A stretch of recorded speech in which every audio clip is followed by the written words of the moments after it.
యూజువల్‌గా ఈ disc నరము almost బాగా ప్రెస్ అయిపోయి ఉంటుందండి. బాగా విపరీతంగా ప్రెస్ అయిపోయి ఉంటుంది. సో, ఆ డిస్క్‌ని ట్రిమ్ చేసేటప్పుడు, డిస్క్‌ని సర్జికల్‌గా మీరు కట్ చేసేటప్పుడు నరానికి కొంచెం అన్నా దెబ్బ తగులుతుంది. దానివల్ల నరం కంప్లీట్‌గా ఎప్పటికీ సిగ్నల్స్ అనేవి కంప్లీట్‌గా బ్లాక్ అయిపోయి మీకు నొప్పి ఉండదు.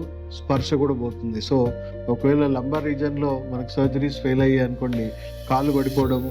అదే మెడ రీజియన్‌లో మనకు సర్జరీ ఫెయిల్ అయిందంటే పర్మనెంట్‌గా కాళ్ళు, చేతులు పడిపోవడం అనేది జరుగుతా ఉంది. యాక్సిడెంట్ అయింది లేదా కింద పడి కదిలింది అంటే ఏ ప్రకృతి సహజమైన డ్యామేజ్ జరగలేదు. ఆర్టిఫిషియల్‌గా బయట నుంచి జరిగింది అనుకుందాం.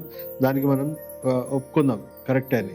బట్ చాలా మందికి 90% జీవనశైలి వ్యాధులతోనే వస్తున్నాయి. మనం టైంకి తినట్లేదు. ఇక్కడ మన జీర్ణకోశ ఉంటుంది. ఇక్కడ మన యూరినరీ బ్లాడర్ సంబంధించింది ఉంటుంది. సో, టైంకి తినట్లేదు. మన గట్ హెల్త్ పాడవుతుంది. యాసిడ్స్ పెరిగిపోతా ఉన్నాయి. రాంగ్ హ్యాబిట్స్ ఉన్నాయి మనకి. సో, దానివల్ల మన గట్ హెల్త్ పాడవుతుంది. టాక్సిసిటీ పెరుగుతా ఉంది. సో, వీటి నుంచి వచ్చే విషవాయువులన్నీ తగిలి ఈ వెన్నుపూస అంతా కూడా ఒక పచ్చి కొమ్మ నుంచి ఎండు కొమ్మలాగా డీహైడ్రేట్ అయిపోయి లోపటి నుంచి స్ట్రక్చరల్‌గా వీక్‌నెస్ వచ్చి మెల్లిమెల్లిగా దాని ఒరిజినల్ కర్వేచర్‌లో డిఫెక్ట్స్ రావడము, డీజనరేట్ అయిపోయి డిస్కులు డీహైడ్రేట్ అయిపోయి, చిరిగిపోయి డిస్కులు ప్రొట్రూడ్ అవ్వడము, నరాలు తీవ్రంగా కంప్రెస్ అవ్వడం జరుగుతుంది.